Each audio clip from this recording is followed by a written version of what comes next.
자, 안녕하십니까. 안녕하세요. 예, 고질병 박사 김상원 씨. 오랜만에 왔습니다. 아니, 오늘은 또 이 벤츠 E클래스의 고질병을 설명해 주신다고. 맞습니다. 이 클래스가 뭐 고질병이 많진 않지만 어느 정도 그래도 알고 가셔야 되는 부분들이 몇 가지 포인트가 있어서 그거 오늘 알려드리러 왔습니다. 좋습니다. 그럼 바로 한번 시작해 보시죠.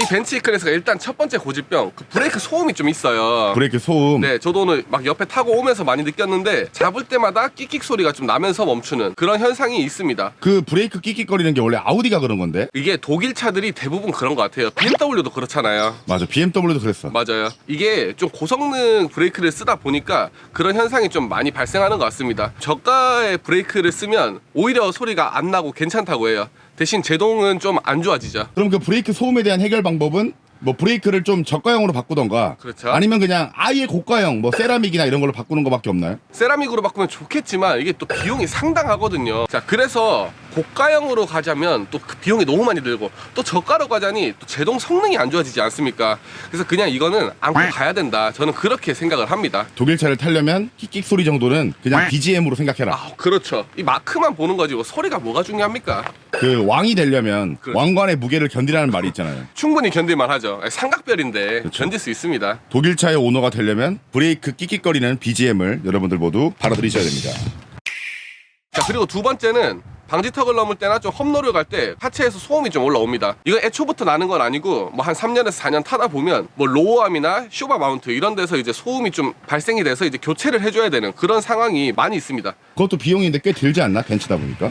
이게 몇 년 전까지만 해도 애프터 제품이었고 순정 제품만 썼어야 돼요. 그래서 비용이 뭐 무지막지했죠. 근데 요즘은 애프터가 나오면서 뭐 로어암에 이제 볼 교체 뭐 이런 거는 한 25만 원 정도면 저렴하게 해결이 가능하더라고요. 그럼 사실상 한 3년 넘은 벤츠 뭐 E클이든 C클이든 살 때 뭐 그런 기본적인 오일류를 비롯해서 그렇죠. 이런 하체 소모품까지 교체할 걸 좀 생각을 해야겠네요. 그쵸, 이제 중고차로 뭐 예를 들어서 17년식에 한 7, 8만 킬로 탄 거를 산다. 저는 그 정도는 생각을 하고 사야 됩니다. 네 번째 고질병 말씀드릴 게 이 핸들이에요. 핸들 조향을 원래 이 전자식으로 뭐 넣고 빼고 위아래 조절을 할 수 있어야 되거든요. 근데 이 친구는 지금 넣고 빼고는 되는데 위아래가 안 됩니다. 지금 설정을 해도 안 돼요. 이거는 제가 매입한 차에서도 몇 번이나 고장이 발생된 적이 있습니다. 이거 진짜 자주 고장나는 부분이에요. 자, 근데 여기서 꿀팁 드리겠습니다. 핸들을 위로 좀 힘을 주고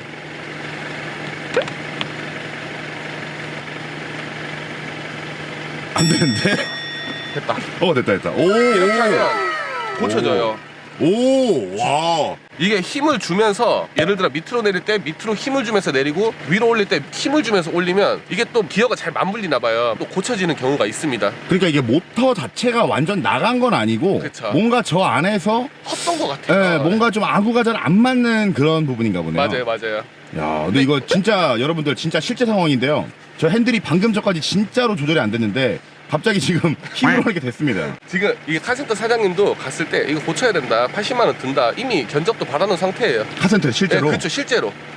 그래서 제가 고쳐준 거죠. 그럼 카센터 아저씨가 80만 원 받으신 다음에 이렇게 고치면 그분은 좀 개꿀이겠네. 그죠. 야, 이래서 여러분들 유튜브를 봐야 돼. 벤츠 E클래스 타시는 분들, 지금 저 핸들이 안 움직여서 고생하시는 분들, 방금 고질병 전문가 김상원 씨가 알려준 방법으로 힘을 주면서 올리던가 뭐 힘을 주면서 내리다 보면은 고장났던 차도 작동이 된다고 합니다. 근데 안 되는 경우도 있대요. 그쵸, 안 될 수도 있어요. 밑조의 본전이니까 한번 해보는 거지 뭐. 그치. 자, 지금까지는 뭐 하체 소모품을 교환한다든가 전자장비 같은 거는 좀 힘으로 저렇게 막 고친다든가 하는 방법이 있는 것들이었는데, 혹시 이 벤츠도 엔진이나 미션에도 뭔가 문제가 있나요? 뭐 저단에서 움직일 때 예를 들어 3단에서 2단으로 갈 때나 그럴 때 약간 당겨지는 느낌이 들면서 이 변속이 너무 자주 이뤄지면서 좀 충격이 좀 차주한테 온다고 합니다.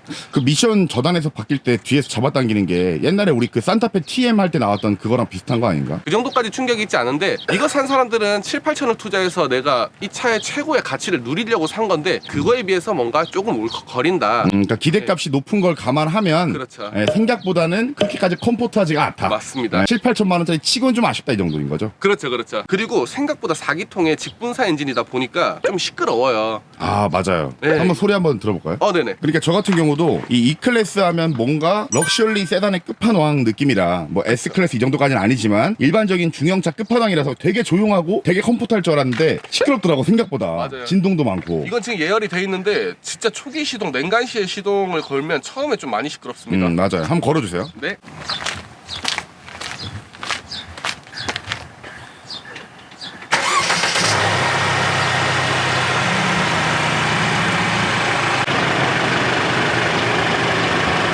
자, 제가 직접 한번 벤츠 E클래스 이 2300 휘발유 모델의 엔진 그냥 공회전 음을 들어보니까 확실히 제가 기대했던 것보다 시끄럽습니다. 맞아요. 과장하자면 소나타 K5보다 훨씬 시끄러워요.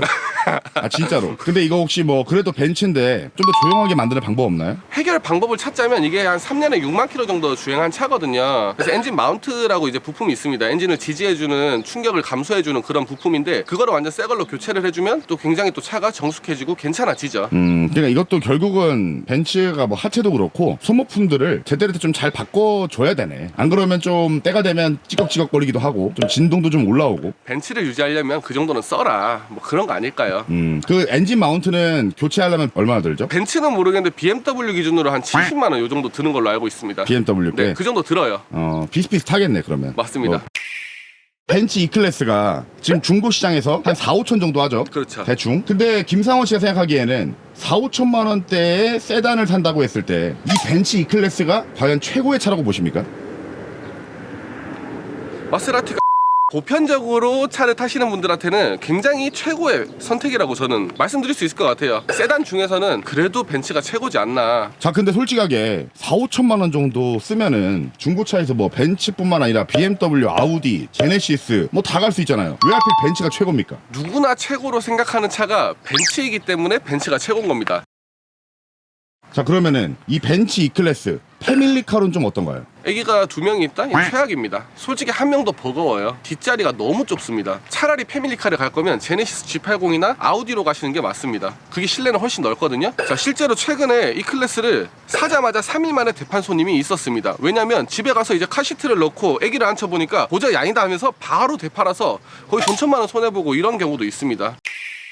자, 그럼 마지막으로 상원 씨 보시기에는 요 4천만 원 정도 하는 E클래스를 중고로 살 때 기본적으로 뭐 소모품 비용이라든가 보장에 대한 수리비 같은 거 어느 정도를 잡고 사면 좋을 것 같아요? 기본적으로 오일류를 교체하는 것만 해도 엔진 오일, 미션 오일, 그리고 디젤차 같은 경우는 연료 필터 이런 것까지만 교체를 해줘도 이미 한 6, 70만 원은 쓰고 시작하는 겁니다. 그렇죠. 네, 그리고 뭐 패드가 좀 닳았다, 타이어가 닳았다, 타이어 같은 거 내짝 아무리 싸게 갈아도 100만 원은 줘야 돼요. 그렇죠. 뭐 그런 비용들까지 해서 기본적으로 2, 300 정도는 생각을 하셔야 돼요. 뽑기를 잘못해서 고장이 나 있어서 그런 게 아니라 그냥 기본적인 소모품 같은 거 교환하고 네. 필요한 경우에는 저런 뭐 전자장비라든가 이런 것까지 좀 교체를 하려면 넉넉하게 2, 300은 잡아야 된다. 넉넉하지 않습니다. 넉넉하지 않게 2, 300. 최소 2, 300. 아, 그렇지. 왜냐면 상원 씨는 또 아우디 사서 한 5, 600 날렸으니까. 그렇죠. 저는 가스켓 갈았는데 3개월 만에 또 터졌어요. 지금 똑같은 게? 또 터졌어요. 이번 AS 해준다 하더라고요. 빨리 그거 팔고 마세라티 가야죠 이제.